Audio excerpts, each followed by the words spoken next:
Well, good morning, everyone. Good morning, everyone. I do know it's a Monday, but we are so excited to have you here today. And again, good morning, One Troy. We are so excited to welcome you back in person to our citywide Martin Luther King Jr. celebration and day of service. All right. I am Rich Macheski and honored to serve as the superintendent of the Troy School District. And I'm Ethan Baker, the mayor of the city of Troy. And as you know, this event is a wonderful opportunity for us to come together as a community and to honor and celebrate the legacy of Dr. Martin Luther King Jr. We have a fantastic program for you this morning, featuring our students and staff and keynote speaker, Roop Raj. Let's give Roop a hand for being out here this morning. Roop is a proud graduate of Troy High and the Troy School District, and as you all are fully aware, Fox 2 news anchor and reporter. So again, thanks for being here, Roop. First, however, we want to take a moment to thank some local businesses and organizations who have sponsored today. Please join me in a round of applause for the companies you see on the screens behind us momentarily. Their donations make this day and the service we are about to do together possible.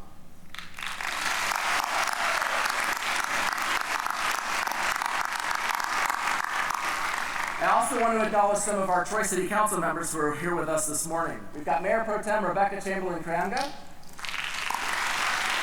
Councilwoman Edna Abraham, Councilwoman Ellen Hoderick, Councilwoman Teresa Brooks, Councilwoman Ann Erickson-Gall. And of course, you know our Director of Community Relations, our Community Affairs Director, Cindy Stewart. Cindy, where did you go? You're over there.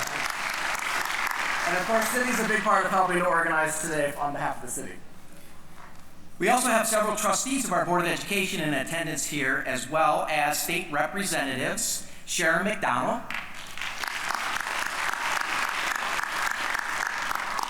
State Representative Tom Kuhn, and State Senator Michael Weber. I want to take a moment and acknowledge our board members that are in attendance today. We have 3 board members in attendance. Our president of our Board of Education, Mr. Carl Schmidt. Vice president of our board, Dr. Nicole Wilson. And trustee, Ms. Patel Ani. I also want to take a moment and thank Carrie Birmingham. Carrie is our communications director for the Troy School District, and along with her team for helping support today's activities. I also want to take a moment to acknowledge the members of our Superintendent Student Advisory Board who planned and executed this entire event today. I want to take you back several years ago. This event was entirely, and this event goes over decades, this event was entirely, at least initially, developed by representatives from the city of Troy and the Troy School District. Over the course of many years, we've evolved, we've adjusted this program, and we unfortunately had to be away the last 2 years. In our absence, we challenged the students in the Troy School District, our Superintendent Student Advisory Board, to take complete control of this event with support from representatives from the city and the school district. So I want to again thank that group. You will see them in their pink shirts all around today. But again, I want a special shout out to those students for taking over control and preparing this event today. We also want to thank you, our friends and neighbors, students and senior citizens, for coming out this morning. Because this day is really about bringing our community together, and I can vouch, City of Troy, we have great community members who always come together in times of need and always are ready to act for service. Today is the day to celebrate Dr. King's life and also to follow his lead by performing acts of service for others. I am proud to be part of this day, as always, and I'm proud to see so many of you coming together today to be part of something bigger than any one of us.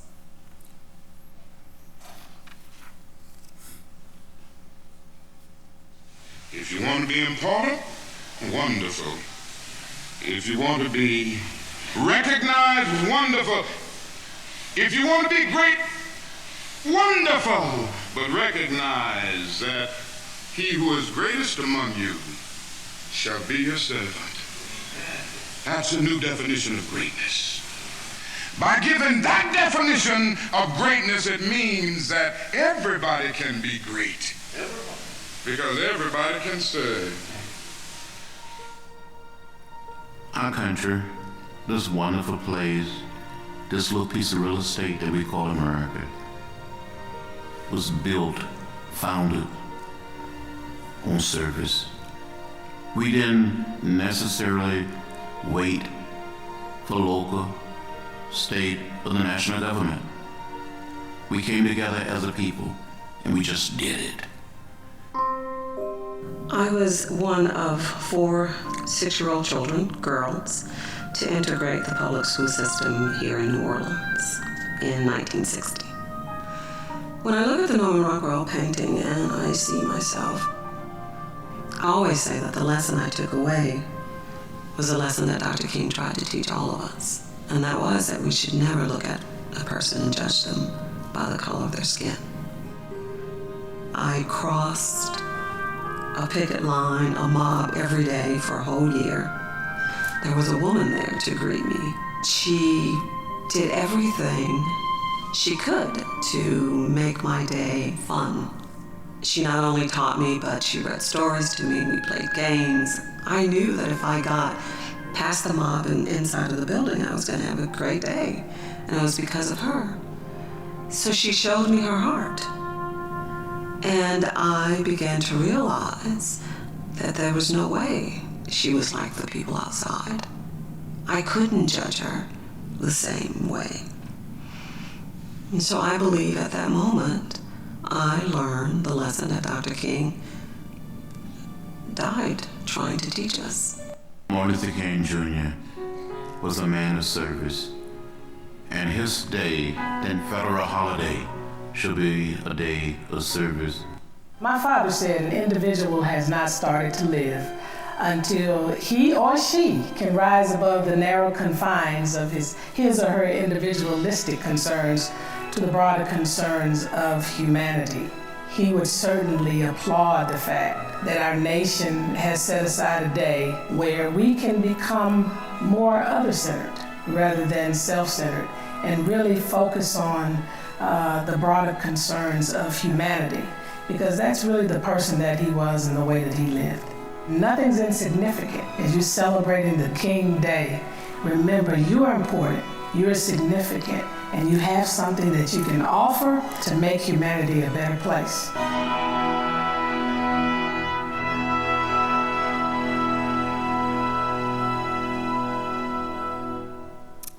As Dr. King famously said, the time is always right to do what's right.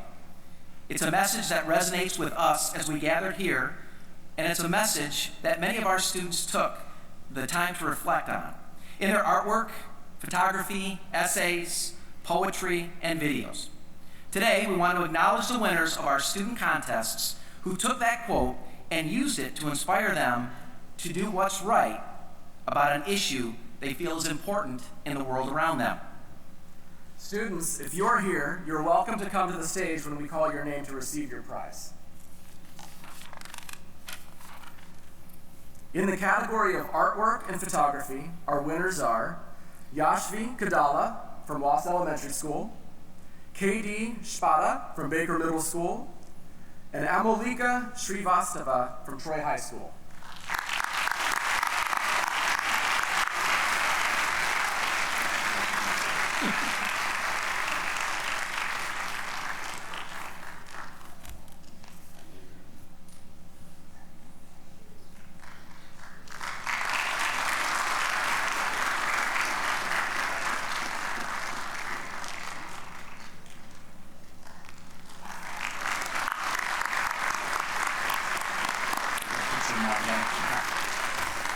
In the category of poetry, our winners are Safia Ashraf from Wass Elementary,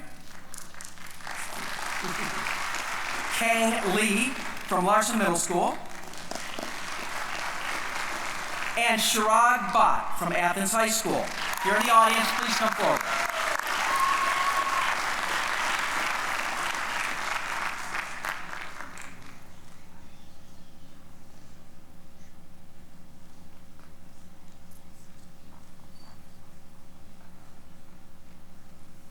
In the category of essay, our winners are Yuvan Karthik Kadala from Wass Elementary School,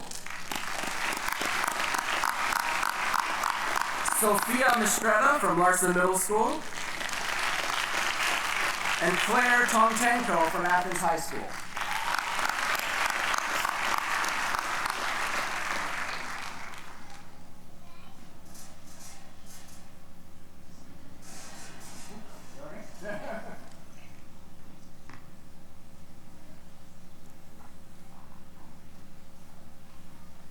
And finally, in the category of video, our winning entry came from a team from Larson Middle School. Ursa Fiola,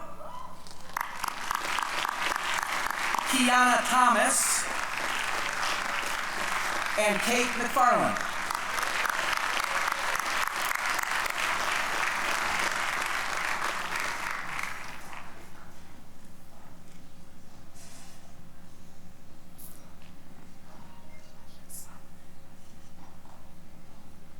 If you want to get a picture, feel free. Now's the time.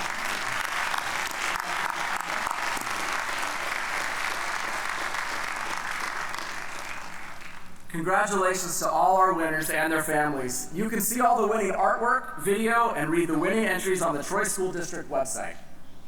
These students demonstrated what Dr. King preached, that we can all make a difference through acts big and small. This is the most important and crucial period of your lives, for what you do now and what you decide now at this age may well determine which way your life shall go. And the question is whether you have a proper, a solid, and a sound blueprint. And I want to suggest some of the things that should be in your life's blueprint. Number one, in your life's blueprint should be a deep belief in your own dignity, your own worth, and your own somebodyness. Don't allow anybody to make you feel that you are nobody. Always feel that you count. Always feel that you have worth. And always feel that your life has ultimate significance. Secondly, in your life's blueprint, you must have, as a basic principle, the determination to achieve excellence in your various fields of endeavor. You're going to be deciding as the days and years unfold what you will do in life, what your life's work will be. Once you discover what it will be, set out to do it, and to do it well. Be a bush if you can't be a tree. If you can't be a highway, just be a trail. If you can't be the sun, be a star. For it isn't by signs that you win or you fail. Be the best of whatever you are. Finally, in your life's blueprint must be a commitment to the eternal principles of duty, love, and justice. Well, life for none of us has been a Christmas staff, but we must keep moving. We must keep going. If you can't fly, run. If you can't run, walk. If you can't walk, crawl. But by all means, keep moving.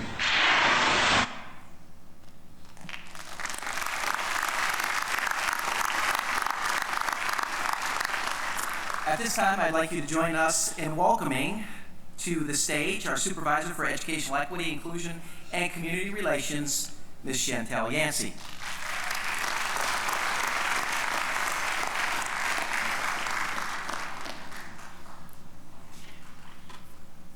Keep moving forward and embrace your purpose, because we all have a calling. Good morning. Dr. King framed it best in the message we just experienced, and when he once expressed that life's most persistent and urgent question is, what are you doing for others? Some of us may have written the vision and acted upon it, and may be working on a new mission. Some of us may not be able to clearly see or name our calling and what that is now. Some of us may have already figured it out and are moving and walking in our purpose. While some of us may have yet to realize that a life's mission is inherently innate and deeply embedded within, but we all have a calling. Each person here today, whether you realize it or not, have committed yourself to embrace servant leadership as a part of your calling. The Reverend Dr. Martin Luther King Jr. stood and still stands as a pillar example of servant leadership and your existence on this earth. And your existence on this earth is an affirmation and a motivating factor to champion this work. So what does this look like? Well, this assignment encourages inclusivity and welcomes diversity of thoughts and being. It creates and cultivates relationships and communal productivity. It also creates a culture of trust and embodies a being of selflessness and fosters positive, productive, progressive change and leadership in ourselves and others. Again, I encourage you, every individual today, to embrace your calling as a servant leader, not just in moments like this, where we are here to honor Dr. King and his legacy, but every day. Dr. King's legacy not only calls us to this important work, but others to join us in action as well. In the Troy community, we need to continually ask ourselves, what are we doing for others? Please direct your attention to the screen for a powerful message from the Troy School District's Black Student Union. I'm a leader in my community by making sure everyone's voices are heard and given equal opportunities. I enjoy giving back through participating in various volunteering opportunities, whether that be serving in soup kitchens in Detroit and local churches there, or through various school-led opportunities through clubs like NHS and Project Lead, which gives students like myself an opportunity to volunteer at the school in our area. And so volunteering is something that's very important to me, helps better my community and gives me a sense of belonging. And a sense of satisfaction that I'm doing something good for the world around me. I'm a leader in my community by setting an example for my peers, standing up for myself and others, and being the best student that I can be. I give back to my community by being a role model to the freshmen and by always making a space for other students. I am the president of Troy Theater Ensemble here at Troy High. We do a lot of, of course, theater work, and part of my job as president is to make sure that we are all sticking together to put on a great show.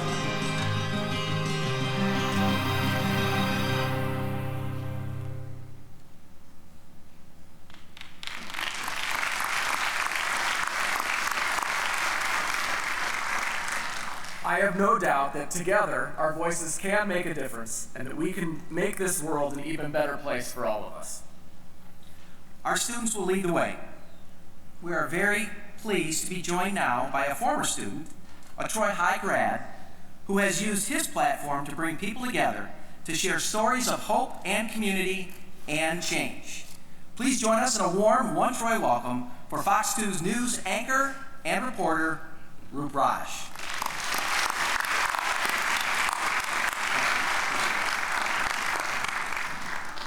It is such a pleasure to be with all of you here today on this Dr. Martin Luther King Day, a day that we honor and celebrate the messages that we just heard behind you, not only from the words of Dr. King himself, but from those who are leaders here today in Troy. And I just want to thank all of you for having me, from the mayor to the superintendent to the principal, all the people who are here today, but mainly the students, because I had a message for you today that I hope you'll walk away with. And there's two main messages that I wanted you to walk away with today from me, while we learn from so many other messages from everybody else that has already come up here and will come up after me. One of the things I want to teach you, if I can, if you'd allow me, is to build bridges, not barriers. That's one lesson. Build bridges, not barriers. And the second lesson is to seek understanding, not approval. I want you to listen to those words. Seek understanding, not approval. Because I'll tell you what, as an Indian guy who grew up in Troy, I spent way too much time seeking approval from people who look different than me instead of seeking understanding. And there's a huge difference between understanding and approval. Understanding is just saying, this is who I am, this is where I came from, this is where my parents came from, this is how we think, this is what we eat, this is how we move. That's understanding. Approval is this need to have other people approve of the way you do things.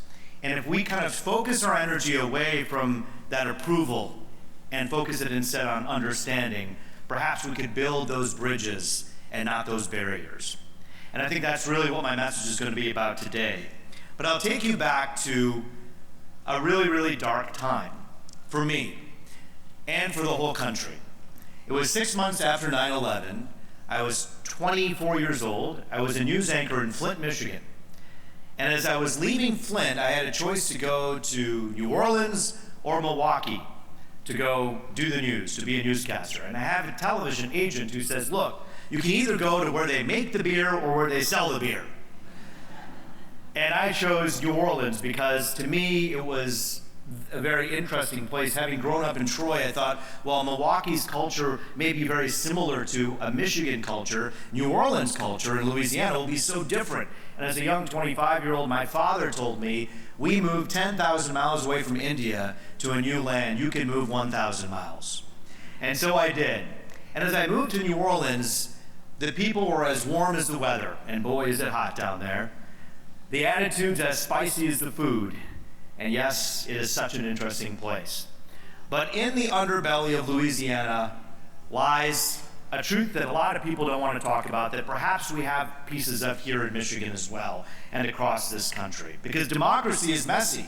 You add a bunch of people from different areas and you say, everyone get along, and yeah, you're going to run into some difficulties as we have here, as we have anywhere in this country.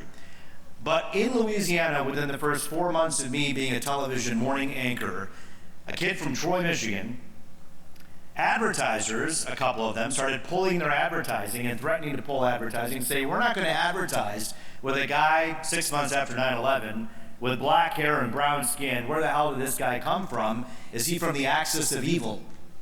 I had no idea that Troy, Michigan was part of the axis of evil. And it was such a shock and such a shock to the system that I called my agent up and I said, I can't believe this, but I'm 25 years old, I grew up in America, I'm an American, I grew up in Troy, I'm here in Southeast Louisiana, and these people are telling me that I don't look like them, and so I need to go back to where I came from, Troy. And so I quickly realized that this underbelly, this undercurrent of racism it existed. I had a choice. I could pack up my bags and leave, because I had an out in my contract that said I could leave if I wanted to within the first 8 months, or I could stick around. I stuck around in Southeast Louisiana for almost 7 years, and through that time, through not approval but understanding, taught my fellow Louisianians who I was while I learned who they were. It was not through building barriers or putting up my hand and saying, how dare you, but rather going to speaking engagements like this, speaking to high schools in Louisiana and teaching people who I was, while again, I learned who they were. And together we built that bridge that 7.5 years later and 24 hurricanes later, including Katrina, we went through a lot together, and because of that, I feel closer to the people of Louisiana, and I don't know who those advertisers are who decided to pull their advertising, but I pray that they perhaps found a place of understanding in their hearts that allow them to understand that we are more similar than we are different. But in order for us to achieve those types of lessons, I think there's a couple of steps to get to that bridge instead of the barrier, to seek that understanding instead of approval. We have to have courageous conversations. And the courageous conversations that I had in the halls that were similar to here but down the road at Troy High School, go Colts, and Red Hawks, I guess. But the courageous conversations we had in this great city were awesome in the hallways of Troy High School. But I learned something when I left Troy High School and I went to Lansing and Flint to do the news. I learned that we have set ourselves up for success by going to Troy schools because of, look at this room, look at what we see around us. We see the world. We see people of all faiths, all colors, white, black, Indian, Asian, Middle Eastern, you name it. And it's here in Troy. I grew up at Troy High School where when I walked through the hallways, they had a flag representing every country for those who had come from other places, and it looked like the United Nations. But that sets you up for success. But it also sets you up for shock when you leave. And when you go to other places, it's not like this everywhere. And while that sets us up for success, we have to have courageous conversations in places where we don't look like we belong and where our ideas don't seem to fit. So when I even went to mid-Michigan from here, which is a very different place than Troy, and God bless the people of mid-Michigan, they're wonderful, hardworking, great people. I'm not judging anybody, I really am not, especially on this day. This is not the time or the place, but I'll tell you, people are not exposed to people who look different than them often. And so when you go to those areas and they say, what are you anyways? You ain't black, you ain't white, what is you? And you turn around and you say, I'm Indian, but I'm an American. And they kind of look at you with that look in their eyes, say, I'll be the judge of that. And I think that that look is an opportunity to build that understanding and not seek approval.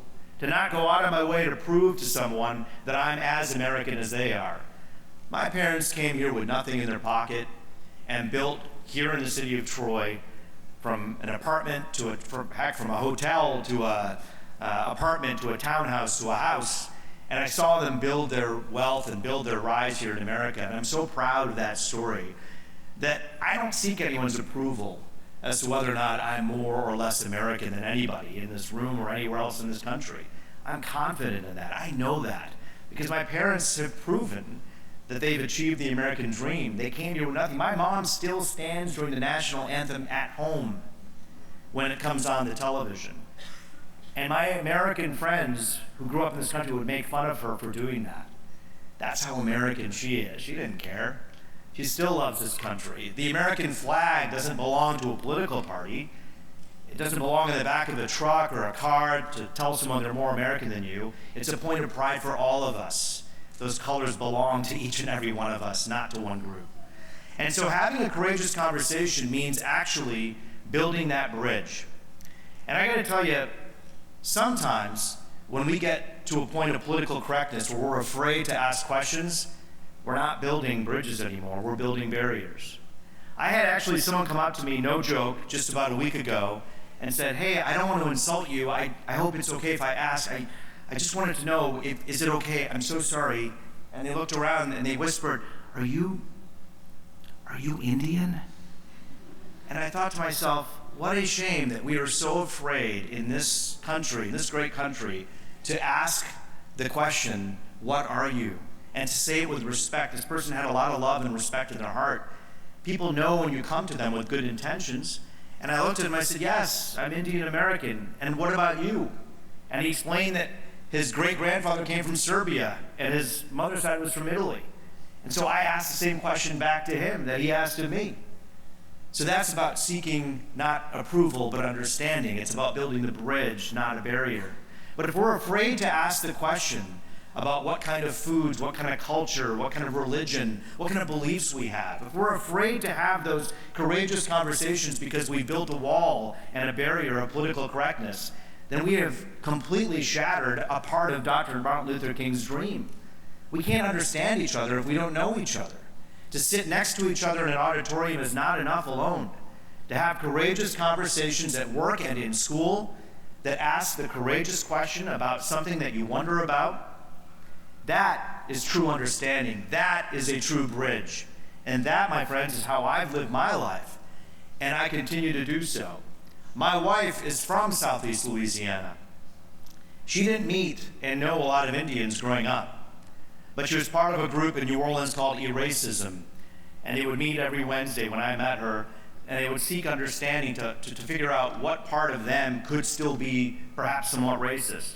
This is a white girl from Louisiana whose dad carried mail on the streets of New Orleans for 44 years, never met an Indian in his life, whose daughter grew up, went to University of New Orleans, got her master's in counseling, and this light-eyed, brown-haired girl and I met in 2005 after Hurricane Katrina. And we had courageous conversations together where she was really, truly wondering about my culture, and I truly wondered about hers. And in doing so, our love and our marriage developed. And 17 years after having met her, that love, that understanding still exists today, and we try to set out in the world to ask people to do the same. Not because it'll result in love or marriage, but maybe it'll just result in the understanding that we all should be looking for, and especially on this day, to stop being afraid to ask questions. Now, there are exceptions. There are exceptions because sometimes when people ask questions, they're not asking a question, they're making a statement. And we know when people are asking a question to make a statement or to truly ask a question. If someone starts asking a black American about why people protested in 2020, perhaps it's time for them to pick up a book or read some news. Maybe the person who you're asking the question of is a bit tired of having to answer the same question that has a political charge to it. Or perhaps you're asking the question not because you really have a question, but because you are making a statement.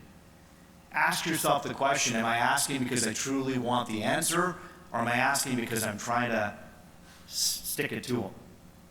And there is a very nuanced difference between the two. But all I can ask of you is to perhaps try to have that courageous conversation on this wonderful day, on this day where we seek understanding of one another, a day where we seek to build bridges, not barriers. The way we do that is to seek understanding and not approval. I learned that lesson in the halls of Troy, and as a 46-year-old, I carry them with me today. And so I will tell you that it's very strange to be standing on this stage to wrap things up, because I just said 46 years old, and as I was sitting in this chair, and I'm just going to have some fun with you here, I thought to myself, I went to Athens High School for the summer to go take Parks and Rec classes of sorts. I don't remember what it was. And I think my parents were trying to get me out of the house and keep me busy. And I came to this very school, and it was, I go, well, it wasn't that long ago. It was probably 20 years ago in my head. No, it was 38 years ago that I walked through these halls and took the classes here. But these halls still mean so much to me. You mean so much to me, because when you come back to Troy, it's crossing that bridge of understanding and being in a place where you see the world. And for that, I'm so grateful to have grown up in. Thank you so much, and I hope you have a wonderful day. Thanks for having me.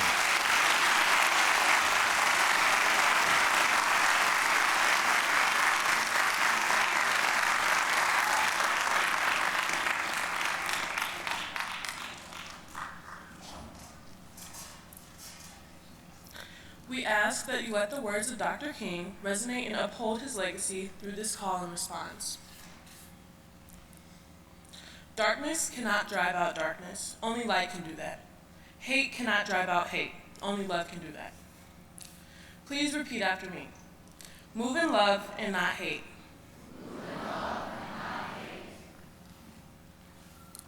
We will not build a peaceful world by following a negative path. Now please repeat after me. I will build a peaceful world by following a positive path.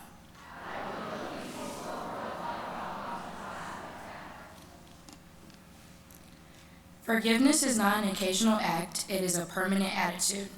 Please repeat after me. Forgive for good measure, and unity and peace.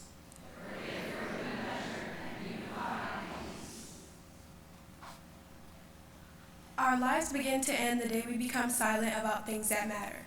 Please repeat after me. My voice is important, my voice matters for change. The time is always right to do what is right. Please repeat after me. I will serve and lead with power and conviction. Thank you.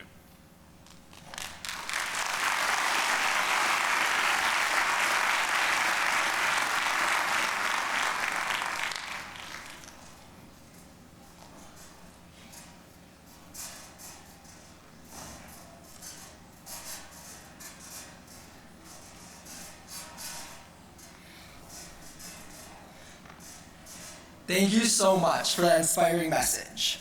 Now it's time for us all to begin our day of service together. On behalf of the Superintendent Student Advisory Board, we are so happy to see so many of you here today committed to making a positive impact. Now, before we begin, we want to give you some logistics and information about how the rest of the morning will go. We have several service projects set up for you in both the main gym and the cafeteria.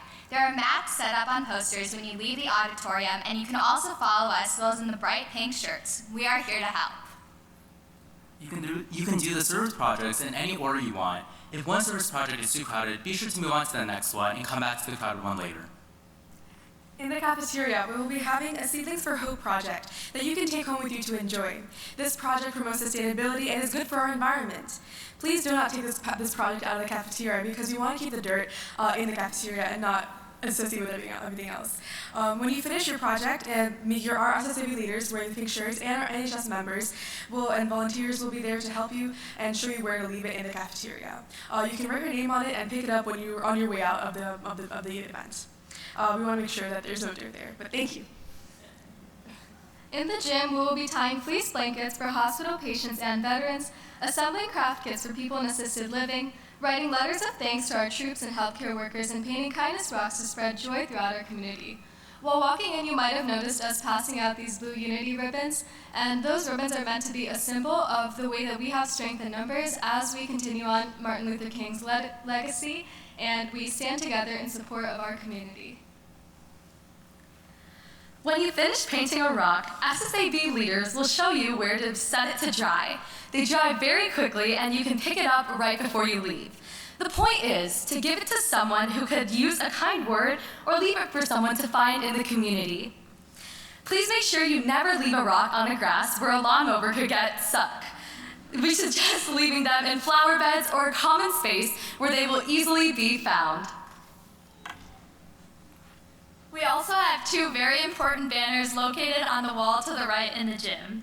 Please take a moment to sign our 2023 MLK Day banner and leave or take a piece of advice from our Give One, Take One board. Maybe you can share some advice on how to make our world a better place, or maybe something that Dr. King did to inspire you. And if you sign up to give blood, they are set up in the west deck above the gymnasium.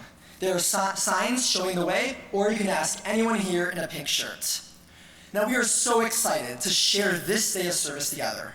Please take your time exiting the auditorium.